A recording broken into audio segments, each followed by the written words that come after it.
Indo-British Advanced Pain Clinic, Noppimayam Surgery Duram. For appointments 9155515563. మీసాల గురప్ప అనే ఓ pastor పాడిన పాట కోయా రే కోయ్ కోయ్ కోయా బామారి సందమామా. ఆయన పాడిన పాట ఎంత వైరల్ అయిందో ఆయన ఇంటర్వ్యూ, ఆయన చెప్పిన మాటలు కూడా ఇప్పుడు అనేక విమర్శలను ఎదుర్కొంటున్నాయి. ఇలాంటి వాళ్ళ గురించి కూడా మేము మాట్లాడాల్సి వస్తూ ఉంది. హిందూ మతం నుంచి 40,000 మంది అన్య మతంలోకి వెళ్ళడాన్ని మనం ఎలా చూడాలి? ఈ రోజున మీసాల గుర్రప్ప అనేవాడు ఒక ఐటమ్. వినేవాడు విశ్వాస అయితే చెప్పేవాడు. రీసెంట్గా చూస్తే బ్రహ్మానందం గారు ఆయన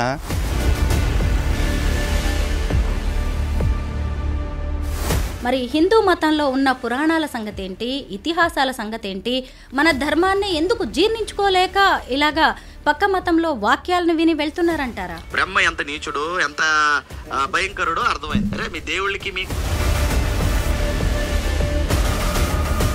దేవుళ్ళ తానండి వెళ్ళి, ఒరే బ్రహ్మ ఇదేం పండ్రని అడగండి వెళ్ళి. రాముడికి తండ్రి భూతమా గుర్రమా? అంజనాదేవి భర్త ఎవరంటే కేసరి. వాయుపుత్రుడైనా సరే లేక శివుడి వీర్యం వల్ల రెండిట్లో ఎట్ట పుట్టినా సరే ఇది వ్యభిచారమే. ఇది అక్రమ సంబంధాల పుట్టిన పుట్టుక.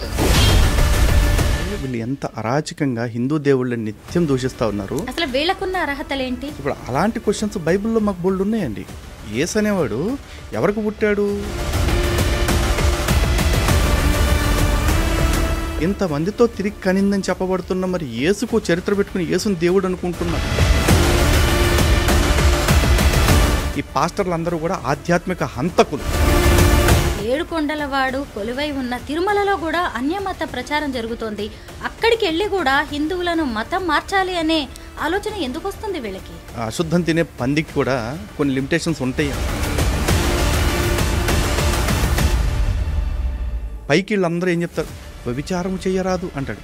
వ్యభిచారం చేస్తున్న పాస్టర్ల లిస్ట్ ఎంత చూపిస్తాను.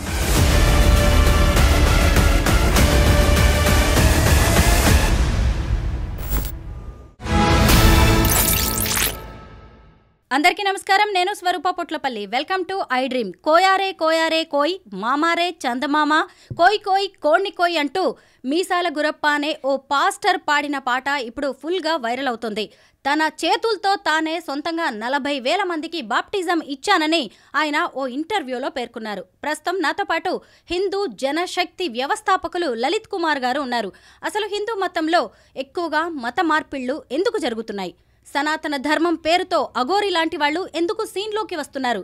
మన మతాన్ని మనం కాపాడుకోవడానికి ప్రత్యేకంగా ఉద్యమాలు ఎందుకు చేయాల్సి వస్తుంది?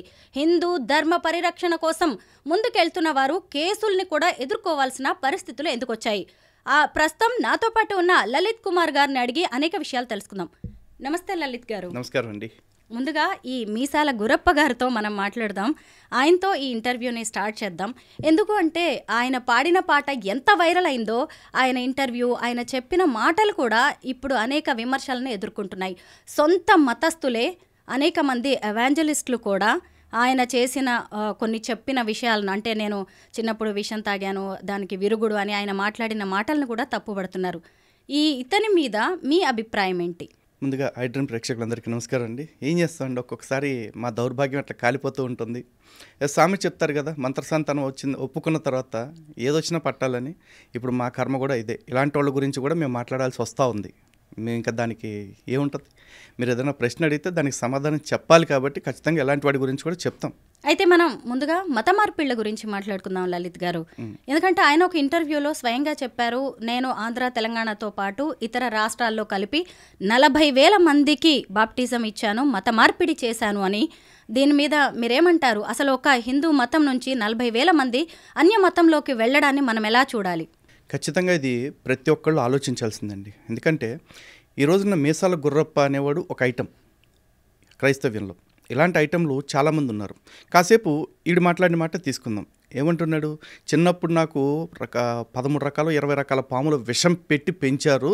నేను ఒక మొత్తం 13 ఏళ్ళు వచ్చేదాకా అసలు స్నానమే చేయలేదు, మొత్తం విషపు మనిషిగా మారిపోయాను, నేను ఎవరినైనా కొరికితే చచ్చిపోతారు అని చెప్పేసి చెప్తా ఉన్నాడు. ప్రపంచంలో ఎవరినైనా సరే ఇంకొక ఎగ్జాంపుల్గా తీసుకుని ఓ 13 సంవత్సరాలు వాడికి విషం పెట్టి వాడు విషపు మనిషిగా మారతాడా లేదా అని చెప్పేసి ఎవరన్నా సైంటిస్టులను ప్రయోగం చేసి వదలమనండి.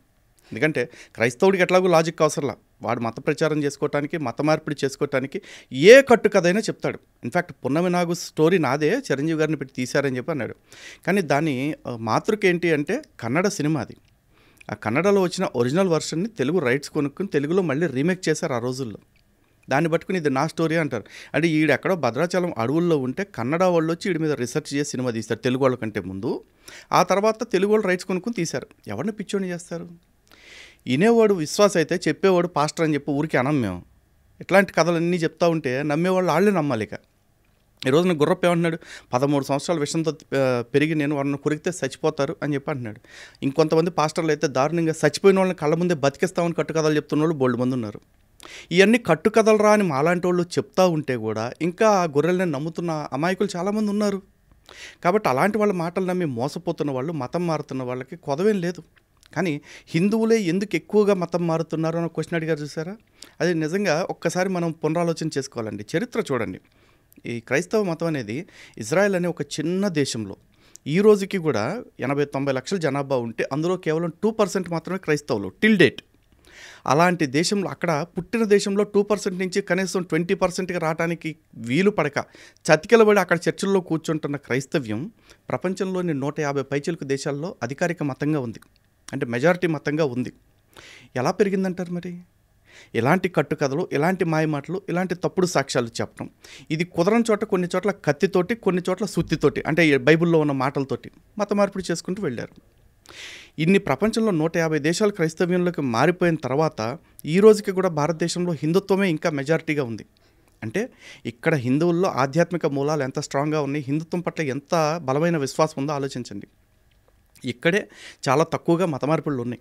అందుకే వీళ్ళు గత 200 సంవత్సరాల నుంచి పాటించిన పద్ధతులు ఏవైతే ఉన్నాయో అవన్నీ పక్కన పెట్టి ఇప్పుడు కొత్త ట్రెండ్లోకి వచ్చారు ఈ 70 ఏళ్ళ నుంచి.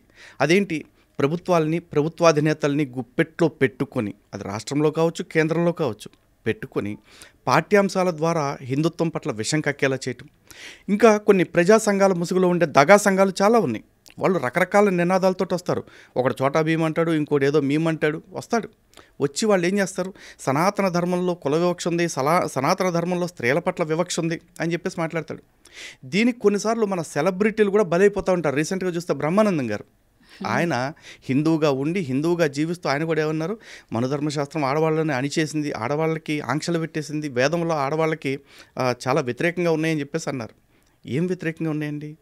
ఈ దేశంలో ఏ దేవుడి పేరు చెప్పాలన్నా గౌరీశంకర్లు అంటారు, లక్ష్మీనారాయణలు అంటారు, సీతారాములు అంటారు, సిద్ధి బుద్ధి సమేత శ్రీ విఘ్నేశ్వరుడు అంటారు, వల్లి దేవసేన సమేత సుబ్రహ్మణ్యేశ్వర స్వామి అంటారు. కానీ ఎక్కడ మగోడి పేరు ముందు చెప్పుకోరు. అలాగే ఆదిశక్తి అంటే మొట్టమొదటి శక్తి ఎవరు అంటే అమ్మవారని చెప్తారు. ఇదే దేశంలో ఎంతోమంది వేద పండితులు ఉన్నారు, ఆడవాళ్ళు, గార్గి, మైత్రేయి, అరుంధతి, ఇట్లాంటి వాళ్ళందరూ కూడా. ఇంకా సీత, సావిత్రి, అనసూయ ఇట్లాంటి పతివ్రతల గురించి కూడా చెప్తారు కదా. క్రైస్తవ్యంలో ఒక 10 మంది లిస్టు చెప్పమనండి, పతివ్రతలు అంటే ఎవరు అంటారు? చెప్పగలరా వీళ్ళు? చెప్పలేరు. కానీ అదే మరి ఇస్లాంలోకి వచ్చేప్పటికి డైరెక్ట్గా ఆడవాళ్ళని బుర్ఖా వేసుకోకుండా బయటికే రావద్దంటారు. ఇది వాళ్ళకి వివక్షలాగా అనిపించదు, అణచివేతలాగా అనిపించదు. ఆడవాళ్ళు పెద్ద పెద్ద ఉద్యోగాలు చేయాల్సిన అవసరం లేదు, బయట వ్యాపారాలు చేయడానికి వీల్లేదని మాట్లాడతారు కొన్ని చోట్ల.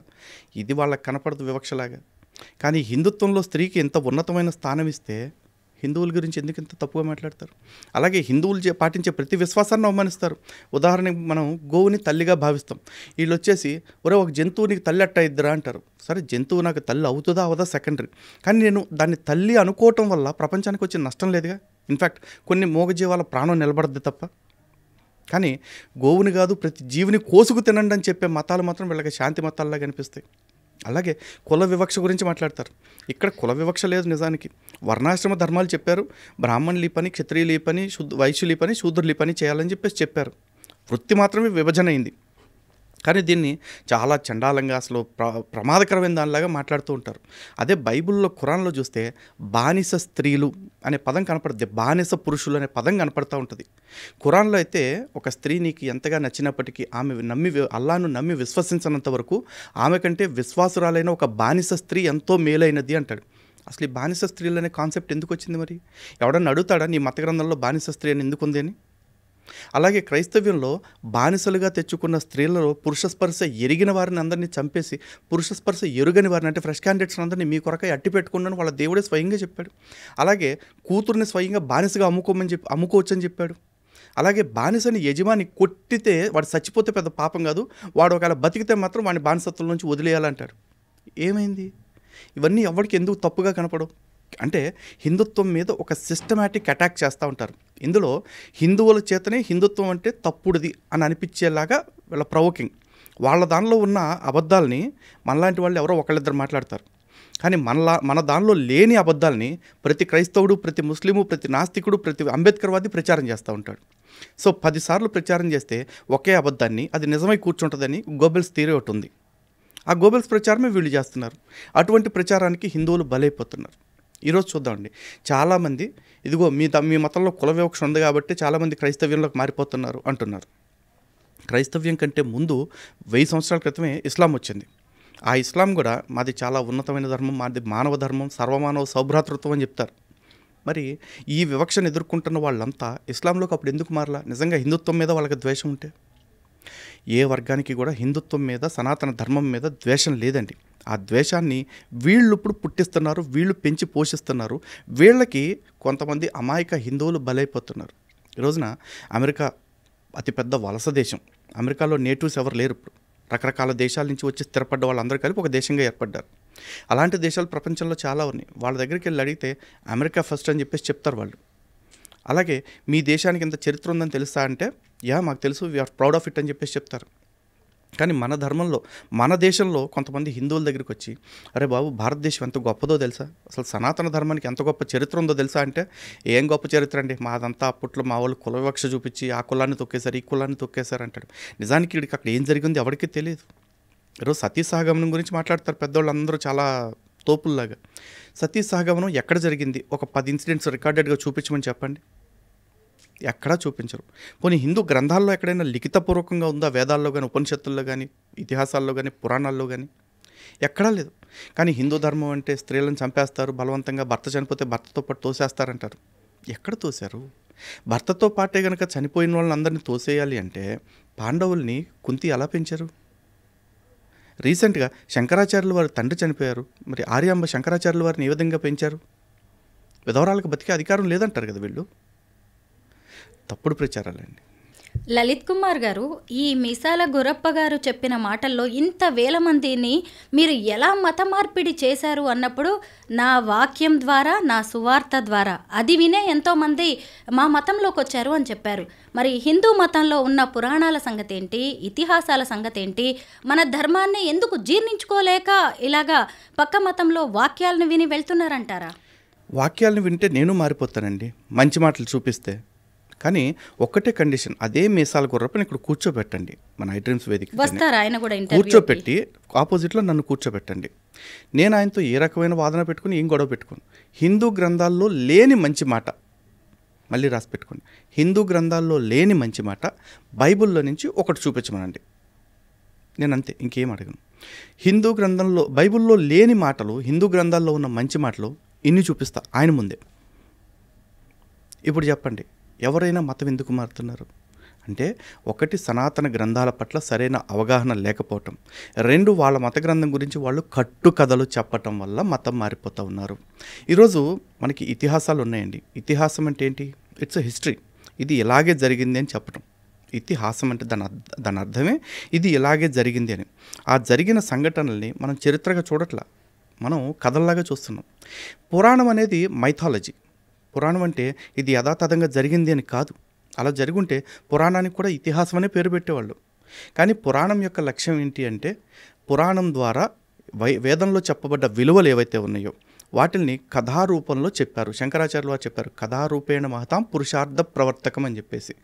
వేదం చెప్పిన చతుర్విధ పురుషార్థాలను సాధించాలి అనే లక్ష్యాల్ని కథల రూపంలో అర్థమయ్యేలాగా చెప్పాలనుకున్నారు. కానీ ఈ పురాణంలో చెప్పిన కథల్ని మనం నిజమని నమ్ముతున్నాం. అంటే ఆ పౌరాణిక కథల్లో నిజంగా బ్రహ్మదేవుడు సరస్వతితో కాపురం చేయటం, లేకపోతే శివుడు పార్వతీదేవితో 100 దివ్య సంవత్సరాలు రమించటం, లేకపోతే బృంద తులసిని విష్ణుమూర్తి అత్యాచారం చేశాడంటాం.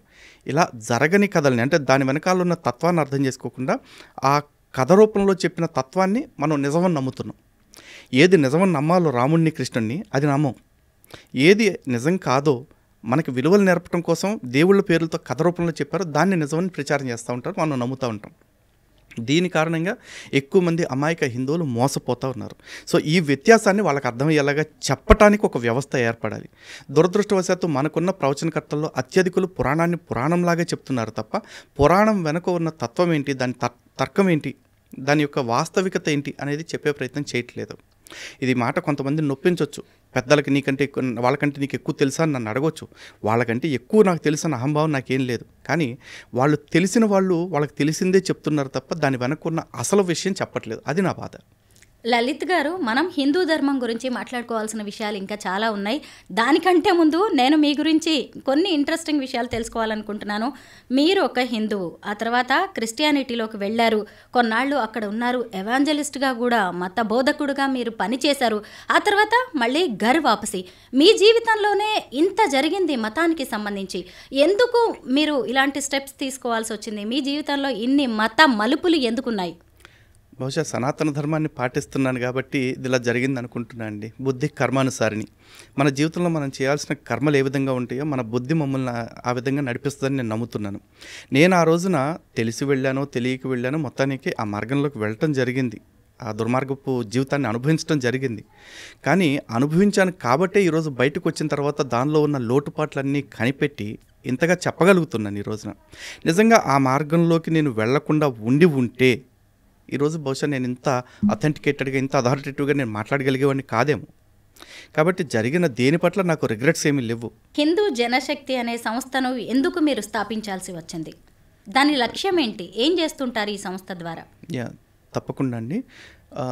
దాన్ని చెప్పాలి అంటే దానికంటే ముందు కొన్ని వీడియోస్ ఒకసారి మీకు చూపించాలండి. నేను చూస్తాను. బ్రహ్మ ఎంత నీచుడు, ఎంత భయంకరుడో అర్థమైంది. అరే మీ దేవుళ్ళకి మీకు సిగ్గు, లజ్జ, మానం, మర్యాద, నీతి, న్యాయం ఏముండదా? ముందు మీ దేవుళ్ళు తానండి వెళ్ళి, ఒరే బ్రహ్మ ఇదేం పండ్రని అడగండి వెళ్ళి. మీ అందరూ బాగా తెలుసు, శివరాత్రి శివుడు అమ్మాయిలు ఎత్తుకెళ్ళిపోయి రాత్రంతా హానీమూన్ చేస్తున్న రోజని, శివుడు అమ్మాయిలు ఎత్తుకెళ్ళిపోయి రాత్రంతా హానీమూన్ చేస్తున్న రోజని. ఆ జాగ్రత్త చూడండి, శివరాత్రి అంటే శివుడు అమ్మాయిలను ఎత్తుకెళ్ళిపోయి హనీమూన్ చేసుకున్న రోజు అంట.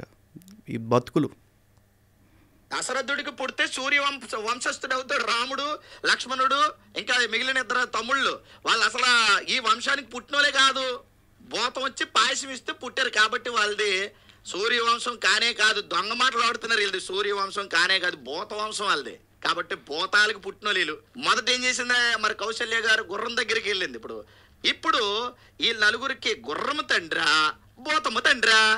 ఆలోచించండి ఒకసారి, ఎంత బాగుందో. వాళ్ళ గ్రంథాలే చెప్పే. ఇప్పుడు చెప్పండి, రాముడికి తండ్రి భూతమా గుర్రమా? అసలు దశరథుడికి కొడుకుగా పుట్టే లేదు. దశరథుడి వంశస్థుడే కాదు రాముడు. ఎందుకంటారు? రాముడిది సూర్యవంశం కానే కాదు. ఎందుకంటే భూత వంశం, భూతమే తీసుకొచ్చి ఏమిచ్చిందంటే పాయసం ఇచ్చింది. ఇప్పుడు రాముడిది ఏ వంశం అవ్వాలి? అయితే భూత వంశం అవ్వాలి లేదా గుర్రం వంశం అవ్వాలి? ఇప్పుడు చెప్పండి, రాముడి తండ్రి గుర్రమా భూతమా? ఇప్పుడు తేల్చుకోండి. మీ దేవీ దేవతలు వీళ్ళందరినీ చూసుకుంటే ఎవడు పుట్టుక మంచిది? చిచి గుర్రం. అంజనాదేవి భర్త ఎవరంటే కేసరి. వాయుపుత్రుడైనా సరే లేక శివుడి వీర్యం వల్ల రెండిట్లో ఎట్ట పుట్టినా సరే ఇది వ్యభిచారమే. ఇది అక్రమ సంబంధాల పుట్టిన పుట్టుకే.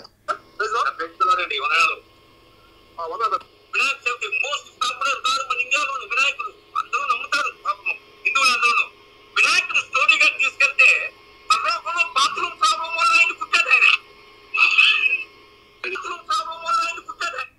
పరలోకంలో బాత్రూమ్ ప్రాబ్లం అంటే వీళ్ళు ఎంత అరాచకంగా హిందూ దేవుళ్ళని నిత్యం దూషిస్తూ ఉన్నారు. అసలు వీళ్ళకున్న అర్హతలేంటి? హిందూ దేవుళ్ళని, హిందూ ధర్మాన్ని. ఇందాక వాడు అంటున్నాడు కదా రాముడు దశరథుడికి పుట్టలేదని.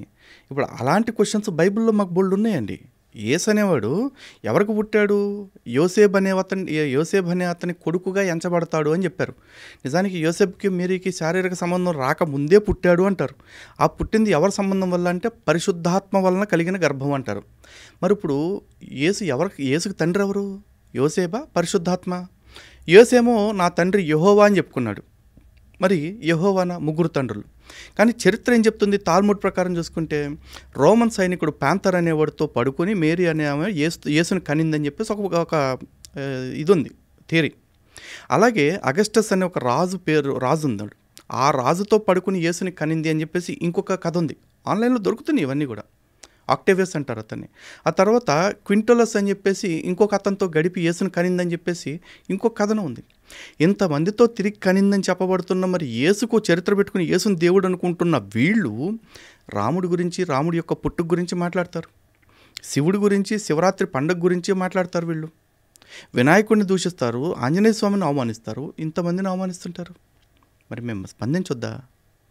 వీళ్ళని క్వశ్చన్ చేయడానికి, వీళ్ళకి రిటార్ట్ ఇవ్వటానికి అప్పట్లో హిందూ సమాజం నుంచి ఎవరు లేరు. కారణం ఏంటంటే హిందువులకి బైబిల్ తెలియకపోవటం వల్ల. ఎందుకంటే ఒక ప్రపంచ ప్రఖ్యాతిగాంచిన ఒక నానుడు ఉందండి. ఎవరైతే బైబిల్ పట్టుకుని తిరుగుతాడో వాడు విశ్వాస అవుతాడు.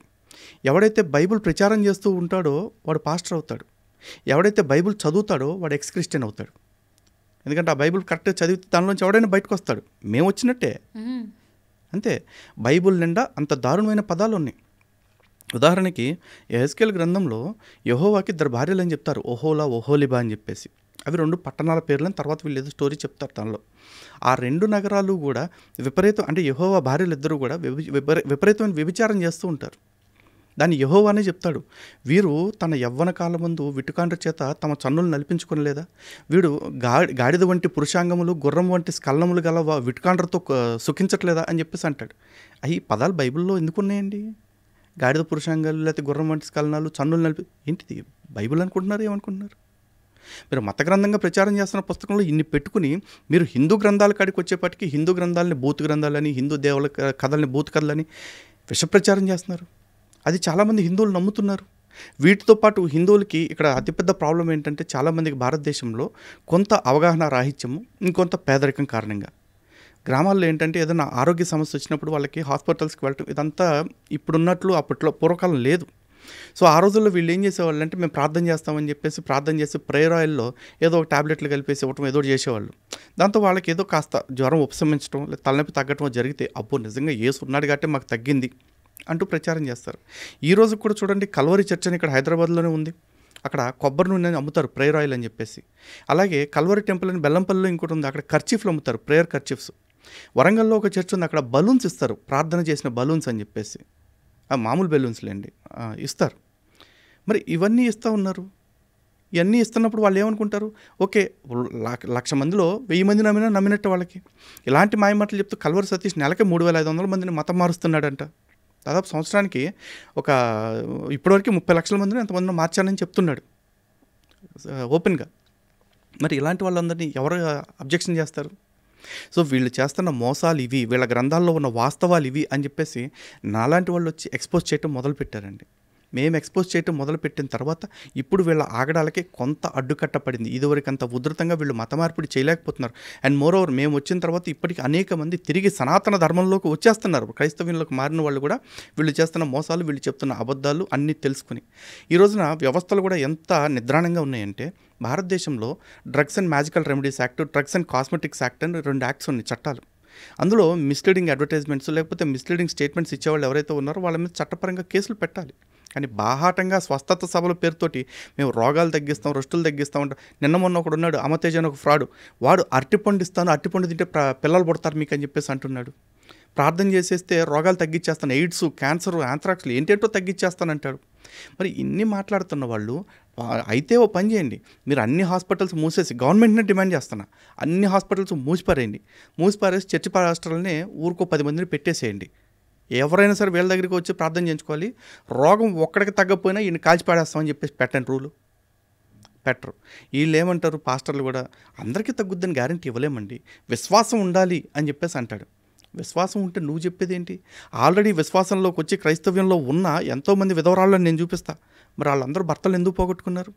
ఎంతోమంది బిడ్డలు పోగొట్టుకున్న క్రైస్తవులు నేను చూపిస్తా. వాళ్ళందరూ బిడ్డలు ఎందుకు పోగొట్టుకున్నారు?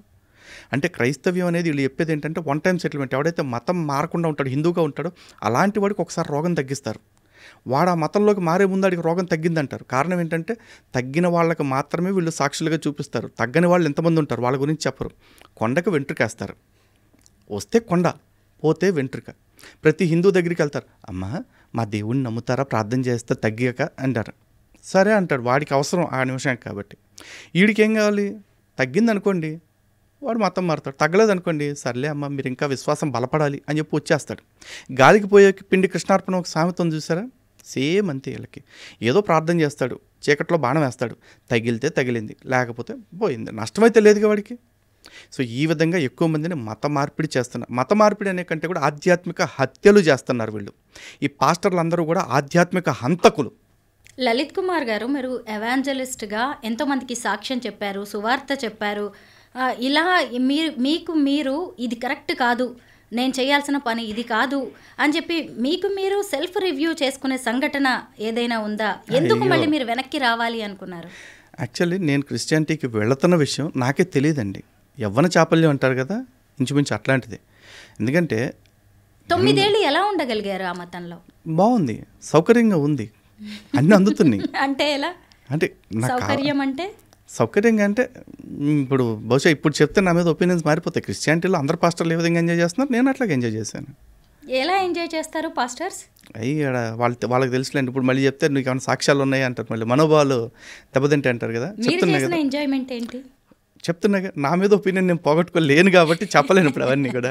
బట్ సీరియస్లీ ఒకటి చెప్తానండి, నేనైతే ఖచ్చితంగా దాని నుంచి బయటకు రావడానికి కారణం ఏంటంటే, నేను ఏ విధంగా క్రైస్తవుడిగా మారాను అంటానికి నాకు స్టోరీ రాసుకున్నాను.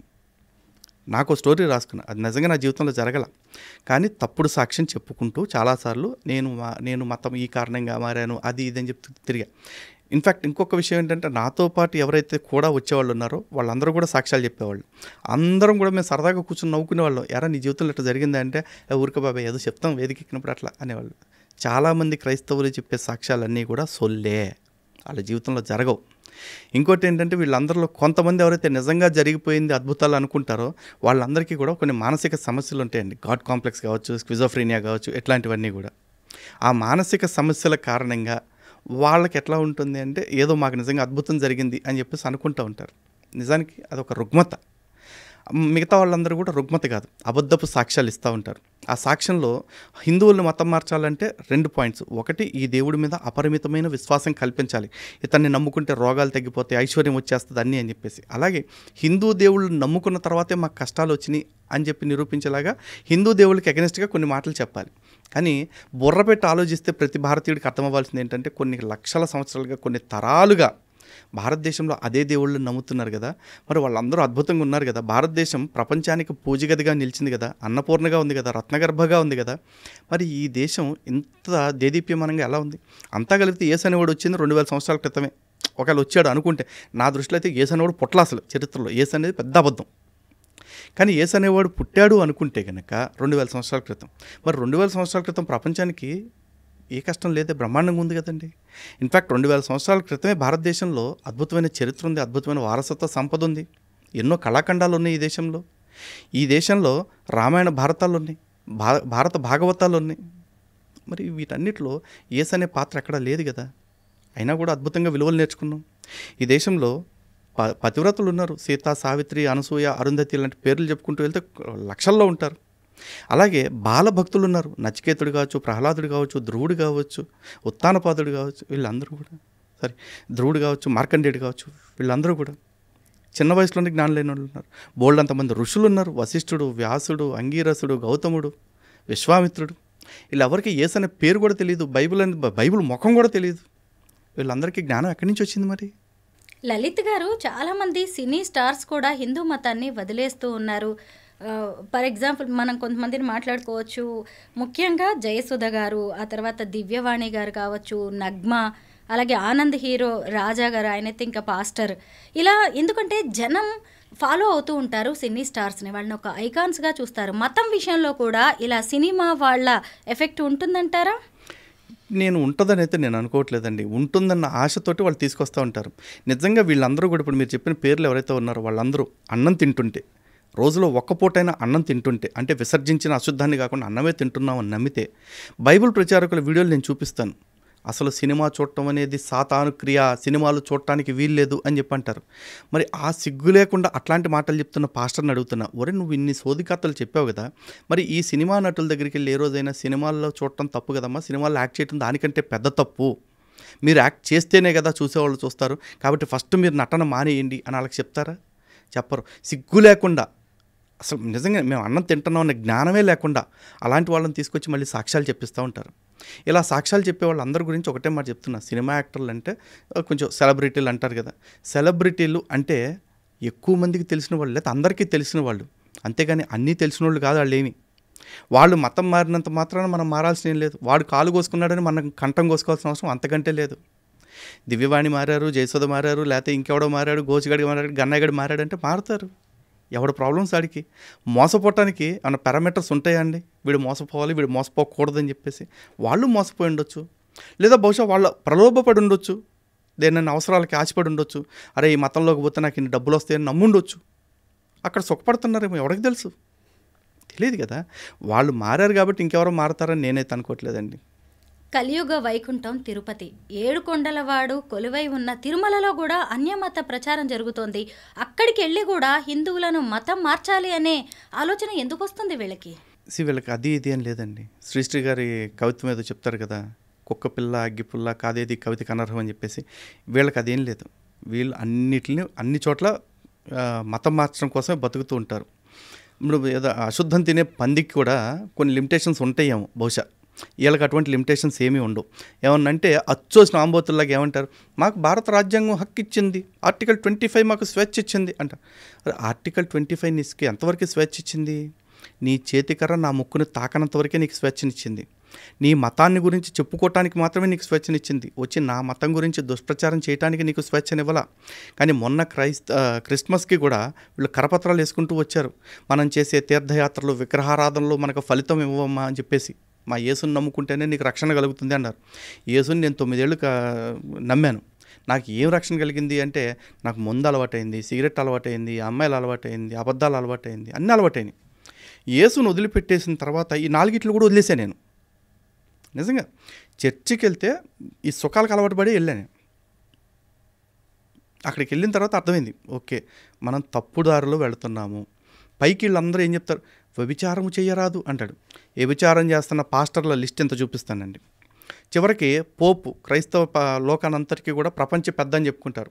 ఆ పోపు చర్చిల్లో పసిపిల్లల మీద జరుగుతున్న లైంగిక దాడులకి బహిరంగంగా క్షమాపణ చెప్పాడు. అందులో గే సెక్స్ మగపిల్లల మీద కూడా దాడులు చేస్తున్నారు వీళ్ళు, లైంగిక దాడులు. మైనర్ బాలుల మీద, మైనర్ బాలల మీద జరుగుతున్న దానికి పోప్ క్షమాపణ చెప్పాడు. ఎవడన్నా నేను మాట్లాడతాడా? తర్వాత నైజీరియాలో కుమాసి అని ఒక పాస్టర్ ఉన్నాడు. వాడు చర్చికి వచ్చిన ఆడవాళ్ళందరికీ కూడా పడుకోపెట్టి, వీడియోస్ ఉన్నాయి, మీరు పాస్టర్ కుమాసి వీడియోస్ అని కొట్టండి. నైజీరియాలో వచ్చిన ఆడవాళ్ళకి సెక్స్ పోస్చర్స్ నేర్పుతూ ఉన్నాడు. పాస్టర్ వెరోనికా అని ఒక పాస్టర్ ఉంది. ఆమె డైరెక్ట్గా తనది అనాయింటెడ్ వజైనా అని చెప్పేసి చెప్తూ, నాతో ఎవరైతే సెక్స్ చేస్తారో వాళ్ళకి వెంటనే పిల్లలు పుడతారు అని చెప్పేసి ప్రచారం చేస్తుంది. చర్చికి వచ్చే మగవాళ్ళు తనతో సెక్స్ చేయాలని. ఇవన్నీ చర్చల్లో జరుగుతుంది. కొన్నాళ్ళు హిందుత్వం నుంచి క్రిస్టియానిటీలోకి వెళ్ళారు, వెనక్కి వచ్చారు ధైర్యం చేసి. కానీ చాలామంది అక్కడికి వెళ్ళి అక్కడ ఇమ్మడలేక, హిందుత్వాన్ని ఆచరించలేక త్రిశంకు స్వర్గంలో ఉన్నట్టుగా ఉంటారు. అలా వెనక్కి రావాలనుకునే వాళ్ళకి మీరు చెప్పేదేంటి? నిజంగా నేను కూడా క్రిస్టియానిటీలోకి వెళ్ళేటప్పుడు చాలామంది అన్నారు, నువ్వు బాప్తిజం తీసుకున్నావు, బాప్తిజం తీసుకుని క్రైస్తవ్యాన్ని వదిలిపెట్టటువంటి మహాపాపం, దీనికి ప్రభువు నీకు తగిన శిక్ష వేస్తాడు అని చెప్పేసి అన్నారు. నాకు శిక్షిస్తాం ఏంటి ప్రభు? నేను 9 ఏళ్ళు దానిలో ఉన్నాను, బాప్తిజం తీసుకున్నాను, బయటకు వచ్చాను. బయటకు వచ్చి కూడా దగ్గర దగ్గర 10 ఏళ్ళు దాటిపోయింది. ఏంటి యేసు నన్ను ఏం చేయగలడు? నేను చెప్తున్నా, అసలు యేసు అనేవాడు ఉంటే కదా నన్ను ఏమన్నా చేయటానికి. దేవుళ్ళు అనేవాళ్ళు ప్రపంచంలో ఎంతమంది ఉండరండి. ఉండేది భగవంతుడు ఒక్కడే. ఒకవేళ నిజంగా హిందూ భగవంతుడు వేరే, క్రైస్తవులు దేవుడు వేరే, ముస్లింలకు దేవుడు వేరే ఉంటే, ఒకవేళ హిందువుల కంటే క్రైస్తవ దేవుడు గొప్పోడైతే నాకు ఒక తలకాయ ఉంటే అడిగి 2 తలకాయలు ఉండాలి, నాకు 2 కళ్ళు ఉంటే అడిగి 4 కళ్ళు ఉండాలి అని ఉన్నాయా? లేవుగా. అందరం ఒకటే, అందరినీ పుట్టించింది ఒకటే, అందరూ తిరిగి పోయేది ఒక్కడి దగ్గరికే. కానీ ఆ ఒక్కడు సర్వశక్తిమంతుడు. ఆ శక్తిమంతుడు ఎట్లా ఉంటాడు? ఐశ్వర్యస్య సమగ్రస్య వీరస్య యశశ్రీయస్య వైరాగ్యస్య అని 6 లక్షణాలు, షడైశ్వర్యాలు భగవంతుడికి చెప్తారు. ఈ షడైశ్వర్యాల్లో అన్నీ ఉంటాయి భగవంతుడికి. నియామకాధికారం నుంచి యశస్సు, కీర్తి అన్నీ ఉంటాయి. అన్నిటికంటే మించి వైరాగ్యం ఉంటుంది. కారణం ఏంటి? భగవంతుడికి వైరాగ్యం ఎందుకు ఉంటుందంటే, అంతా నాదే అయినప్పుడు నాకు దేని మీద ఆశ ఉంటుంది? నా ఇంట్లో 100 కోట్లు ఉన్నాయండి, నాకు నా ఇంట్లో వస్తువు నేనే దొంగతనం చేసే అంత అవసరం నాకు ఉంటుందా? పోనీ నా ఇంట్లో వస్తువు, ఇది నా వస్తువే కదా, తీసి నా గదిలో పెట్టుకుంటే బాగుండు, అట్లా నాకేమైనా కోరిక ఉంటుందా? మొత్తం నాదే కదా, ఇల్లే నాదే అయినప్పుడు నాకు నచ్చిన వస్తువు నా గదిలో ఉండాలని కోరిక నాకేమైనా ఉంటుందా? ఏమీ ఉండదుగా. అందుకే హిందూ దేవుళ్ళు ఎక్కడా కూడా ఇదిగో నన్ను నమ్మకపోతే నిన్ను చంపేస్తా, నన్ను నమ్మకపోతే నిన్ను నరకంలో వేస్తా అంటూ బెదిరించరు.